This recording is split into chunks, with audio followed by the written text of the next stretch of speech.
Why is vitamin D so important to your body? Maybe you've heard it helps with your bone health, your immune system, even calcium getting involved. And yes, we'll definitely talk about the sun and your skin getting involved in this story about vitamin D. But did you know that your liver and kidneys play a huge role with vitamin D synthesis? So we'll take a look at those organs, as well as answer some questions like, why are many people deficient with this vitamin? And how do you get adequate amounts inside of your body? It's gonna be a fun one, so let's do this.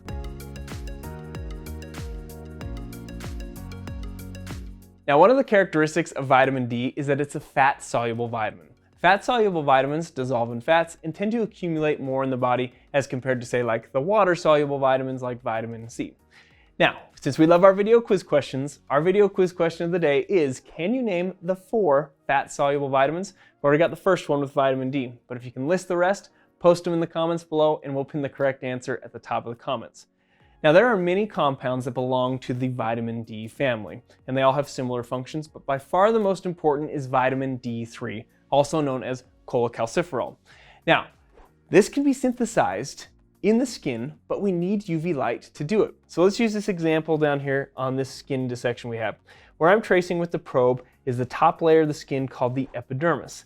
And this cut edge there, the majority of that is actually the second layer down called the dermis. But in the epidermis, we're gonna see this other compound called 7-dehydrocholesterol. And when the UV light comes down, hits the epidermis, that 7-dehydrocholesterol within the epidermis gets converted to vitamin D3. And so in theory, we could get all the vitamin D3 that we needed from UV exposure. We can also get it from our diet. Granted, there's not a ton of foods that are just packed with vitamin D, but you find it in like fatty fish or fish oils, and also in some of our fortified products. Like we've fortified a lot of dairy products like milks, and even fortified things like orange juice, and you can even get it through supplementation. But what's crazy to think about is that there are still many people who are deficient with vitamin D3 or cholecalciferol. And when you think about it from this perspective, say you live in the northern hemisphere and you're one of those people that is exposed to those gnarly winters where the days get shorter and you're inside more and you don't get a ton of sun exposure. There are many situations with people where cutaneous synthesis or synthesis of vitamin D in the skin ceases in the winter. And so in that case, you'd have to get it through the diet or supplementation. Now, another thing that I think is really interesting is if the skin pigment is darker, or I should say the darker the skin pigment, the longer it takes or the more sun exposure is needed to have that conversion process to take place. And so we're also seeing risk factors in people who are elderly, if they're staying inside more. You also don't convert things as efficiently when you're getting older in life. I know it's a shame. But one of the things to think about is, how do I know if I'm deficient? Because you don't really get symptoms until you get really severely deficient. People with mild to moderate deficiency won't even know it. And the answer to that, to knowing this, is you pretty much just gotta get tested. Which gives me a nice shameless segue to mention the sponsor of today's video, Let's Get Checked. Let's Get Checked provides convenient in-home private testing. What they do is they ship these cool little testing kits to you. You go online, order the test you want, gets shipped to your house, and then you gather the specimen and ship it back with their prepaid label, and they even have medical staff to help go over some of the results with you. They have multiple different types of tests, things like hormone tests, routine blood work, STD testing, and yes, of course, vitamin D3 testing. So if you're interested in getting your vitamin D levels checked or using any of their other amazing tests, go to trylgc.com/IHAvitamin and they'll give you 30% off any of their test kits if you use our coupon code IHA30. The link is in the description below. So we've got this vitamin D3 or cholecalciferol that was either synthesized in the skin or ingested through our diet through food or supplementation, but this is still not considered the activated form of vitamin D3. And so we need to actually have it go through a couple conversion processes, and that vitamin D3, whether it was ingested or synthesized in the skin, it's going to be circulating throughout the blood. And it will eventually pass through this amazing organ here called the liver. And I'm tracing the bottom portions of the liver here, and I'm just reflecting this muscle called the diaphragm that's draped over the liver. But once that vitamin D3, again known as cholecalciferol, makes it into the liver, it will start converting it into something called 25-hydroxycholecalciferol. And this is a really cool thing too that happens. The liver has this feedback mechanism as the levels of that conversion go up, as it's making more 25-hydroxycholecalciferol, eventually it's going to shut off conversion even if there's more vitamin D3. And this is a really cool way that the liver regulates the blood levels of that new 25-hydroxycholecalciferol. And the excess vitamin D that wasn't converted can get stored in the liver. So that kind of creates this mechanism that if you ingest a high amount of vitamin D, you can store the extra in that liver. And so now you might be thinking, okay, we've converted it. Totally active, right? Nope, we still have one other place and another conversion step that has to happen. So now this 25-hydroxycholecalciferol that was converted in the liver from the vitamin D3 is going to go through the bloodstream again and eventually make it to another set of organs called the kidneys.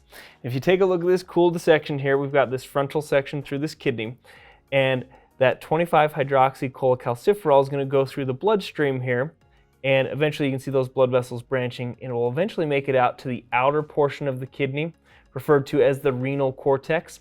And within that renal cortex, there's these tiny little tubules called proximal convoluted tubules. And inside those tubules, under the direction of this hormone called parathyroid hormone, the kidney will complete the final conversion into something called 1,25-dihydroxycholecalciferol.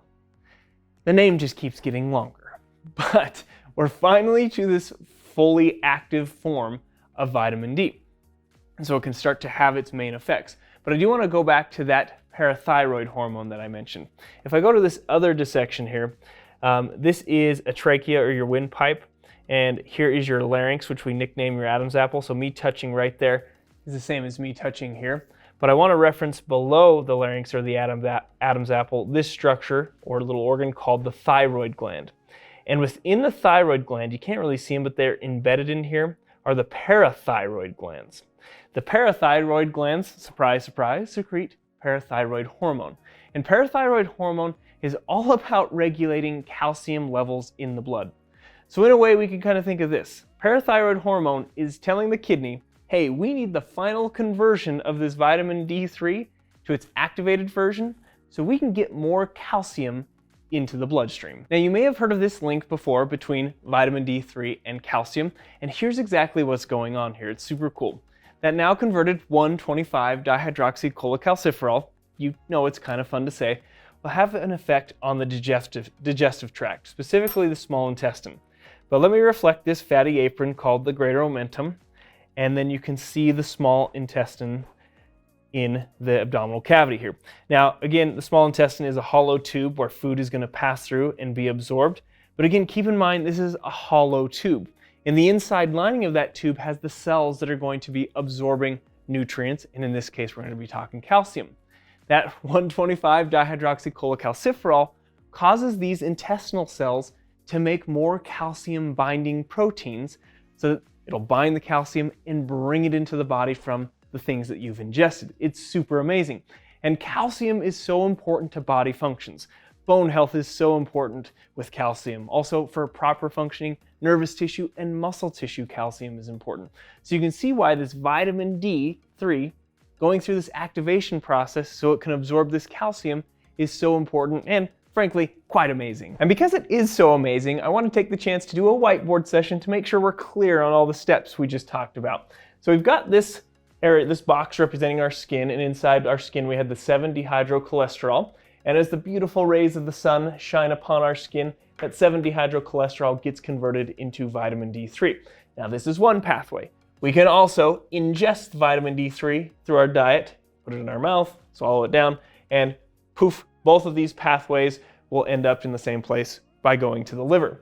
So that vitamin D3, once it's in the liver, will get converted into the 25-hydroxycholecalciferol. Now, I did mention there's this cool feedback mechanism with the liver that as the levels of 25-hydroxycholecalciferol increase, eventually the liver is going to be like, okay, let's shut this conversion process from here to here down because we've got enough of this. And any of the extra vitamin D3, say we're getting lots of sun exposure or we're ingesting a lot in our diet, any of that extra vitamin D3 can be stored in the liver for later conversion to start this process again when needed. Now, once this is converted, it will eventually make it down into the kidneys.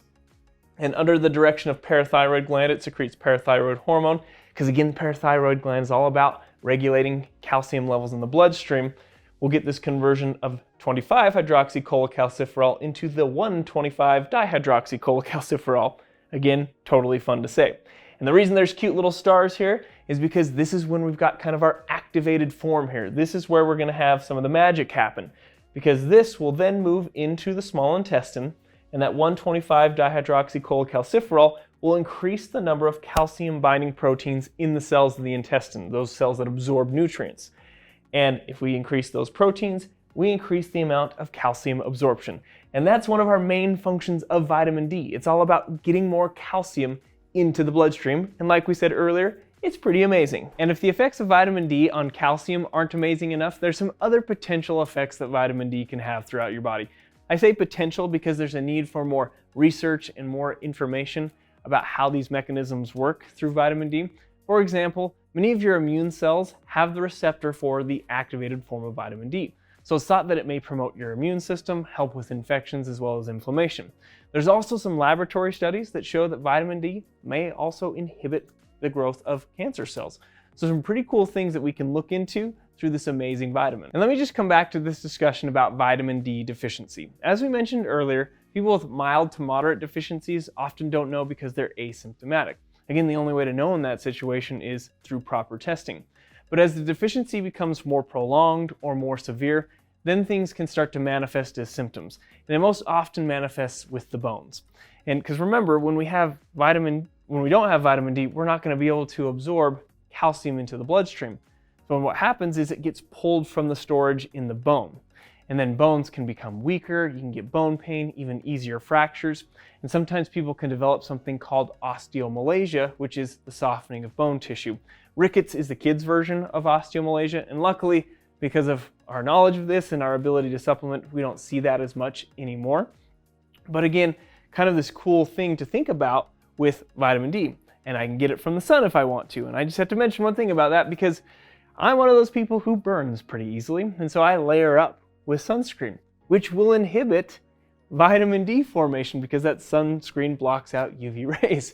And so it's kind of a mean trick, I feel like. It's like this catch-22 where you're supposed to get some sun exposure, but if you get too much, you're at a risk of skin cancer if you have lighter skin. But luckily, we've got those supplements. Thanks for watching our video on vitamin D, and Geoffrey the skeleton, as you haven't noticed, is extremely concerned about bone health, and he thinks you should be too.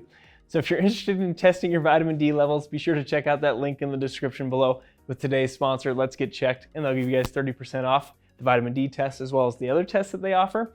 Liking and subscribing definitely helps the channel, so we appreciate any of that. And we've got that quiz question that you can answer in the comments below. And I think I've covered everything, so we'll see you in the next video.